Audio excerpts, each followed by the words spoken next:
Good morning. Today I'm going to be talking about setting up microclimates in your grow space.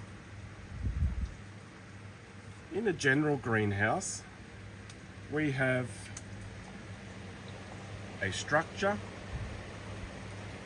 shelving and supports, and usually the structure is covered with either shade cloth, or in this instance I have a solid roof, so I have a shade cloth and solar weave. Now the reason I have the solar weave to make a solid roof is that predominantly my collection is hard cane dendrobiums in the spatulata section and the Phalaenanthe section, intermediates and straight out hard canes in general. And the purpose for the solid roof is to protect them from the winter rains, because hard cane dendrobiums do not like being cold and wet. In the back of the greenhouse where I am at the moment, it's the brightest part of the greenhouse.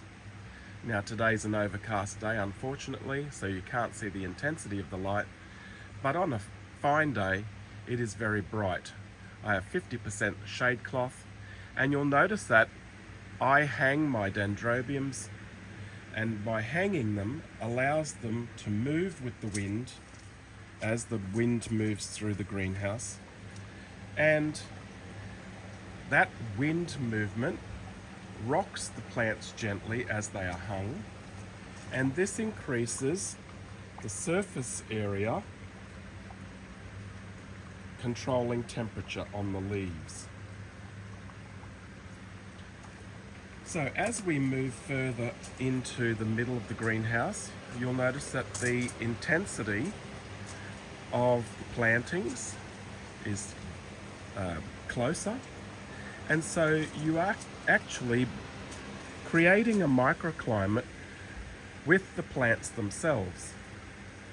Now plants in the orchid family require good air movement, and so you have to have ample area around each pot, so as each pot is getting air movement to control pathogens and bacterial issues. You can increase the air movement by the addition of fans, and having fans high in the ceiling of the greenhouse allows the heat coming up from the base of the greenhouse or throughout the greenhouse, and using convection currents, the theory is heat rises, and so we want to move that heat off the ceiling. And so moving that heat across the ceiling to the back vents of the greenhouse creates a circulation within the greenhouse where the cooler air comes up from below, and it infiltrates through the plants, keeping the plants cooler at the base and brighter and warmer on the leaves, helping with photosynthesis. We know that plants need light, they need air, they need water, they need nutrients, and they also need humidity. So I have installed some misting devices, as you can see there on the floor, and this is controlled by a thermostatic control, or in this instance it's controlled by a humidifying controller. So I'm trying to maintain the humidity within the greenhouse at 75%. So throughout the day, when the humidity within the greenhouse is sensed and is below 75%, the humidifiers will kick in and they will try and balance the humidity levels back up to 75 or beyond. Also, I have installed foggers, and these foggers put out a very fine mist and I have them controlled on a timing control. So they come on and they put out a very fine fog mist that doesn't actually put too much moisture on the plant surface, but does boost the humidity within the grow space. So that's your general aspects of growing orchids within the greenhouse. But then we have specialist areas such as the section Laturia from New Guinea. Now these plants come from the area in New Guinea where they are receiving almost evening mistings, high humidity because of their equatorial location, and also the areas that they grow on are highly mossed.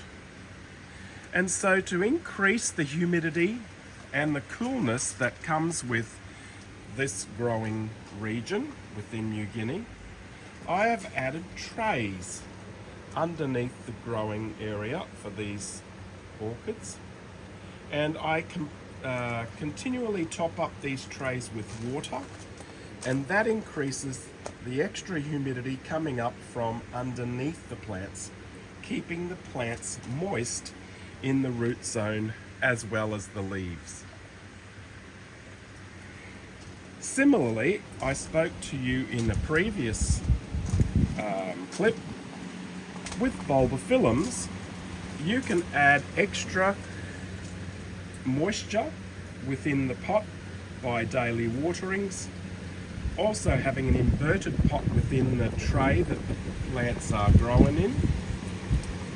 An upright saucer in the bottom of the pot, and that will maintain a bit of extra moisture in the medium. But also you'll notice that they are located underneath other hanging orchids in the house, and so they don't get the same light intensity that's required for growing hard cane dens. So they don't need as bright a light, so I hang them lower. You'll also notice that they are kept a little bit more moist with the use of an evaporative cooler. So these evaporative coolers store 50 litres of water in their base, and they are turned on with a timer throughout the day, and they are pumping out extra humidity in the grow space. And I've located my bulbophyllums in front of that evaporative cooler to increase the humidity and the coolness around those plants. The Australian natives, especially Dendrobium rigidum, require very bright, high light and drier conditions. So you'll notice that I have them hanging very close to the ceiling, and they're getting very bright light throughout. Now any second now these foggers will come on and you can actually see them in action. So I'll just stand back so I don't wet the camera. You'll notice that also there's a lot of moss on some mounts, and here we go, here's the mist is going, and you can see that very fine mist going through the greenhouse. That's giving you a cooling effect in the harsh temperatures of the summer. So it drops the temperature anything up to 10 degrees or more, and it's only short bursts, but it in fact increases the humidity a great deal. With regards to orchids that grow in lower light, in the montane forests, they need a little bit of cool, they need lower light intensity, so I've added extra shade cloth in this section, and again the use of an evaporative cooler allows for the increased humidity and moisture, increased airflow, because a lot of twig epiphytes love that air movement, and the right shade levels for these plants that usually grow in the forest cover. And so we've got plants that are mounted. You'll notice that there's lots of moss on the mounts. Again, they're getting the right amount of moisture. They're watered daily. Australian Sarcochilus like the cooler temperatures. Again, they're getting that cooler temperature with the high air movement. Here's an example of Sarcochilus fitzgeraldii, which loves that cool, moist air blowing over it consistently. Again, using the big bulbophyllums and hanging them underneath other mounts gives them the right amount of shading for them to grow and flower well. Then moving into the area where I have a lot of my miniature Vandaceous, such as the Vanda falcata hybrids, taking away the shade cloth and going back to your straight out 50%. Having them on the eastern wall means that they will get a little bit of extra light during the midday, stronger intense light that Vandas like, and you'll notice that the pigmentation on some of the leaves is very dark, indicating that they are getting the right light requirements for the anthocyanins to come out in the leaves. And they're looking quite happy, lots of flower spikes and flowers appearing.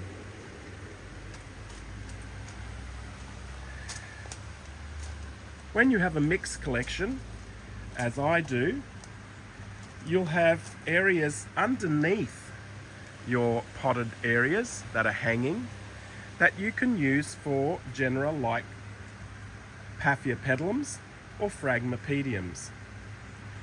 They still get the brighter light, but because it's lower in the greenhouse, it's not as intense as the orchids growing above them.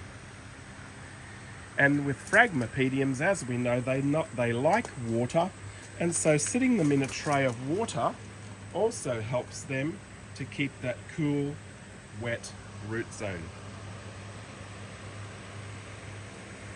And the last area in the greenhouse that I'm going to talk to you about today is the area where I grow my Dendrobium bigibbums. Now this area is at the rear of the greenhouse. It's the hottest part of the greenhouse because remember, all the hot air above the ceiling is being blown to the back of the greenhouse. So the temperatures in this area are much higher than the remainder of the greenhouse, and that means that this area dries out a lot quicker, which is what the bigibbums require. You'll notice also that I've potted them in small pots, and that allows their root zone to grow compact and also dry out quicker. So it's very important that you do some research with regards to the genera that you are growing in your grow space, and that you make some provision as to light intensity and the requirements for each genera, and try and set that up into your grow space. Now, some people have the added advantage of having a specific house for a specific genre, but if you're restricted with your space on your block and also restricted financially, you may only be able to grow in one area, in one greenhouse, like I'm doing. So setting up microclimates is very important. As you can see, doing it the right way, you will have success. I hope this helps to understand setting up microclimates in your greenhouse. Thank you.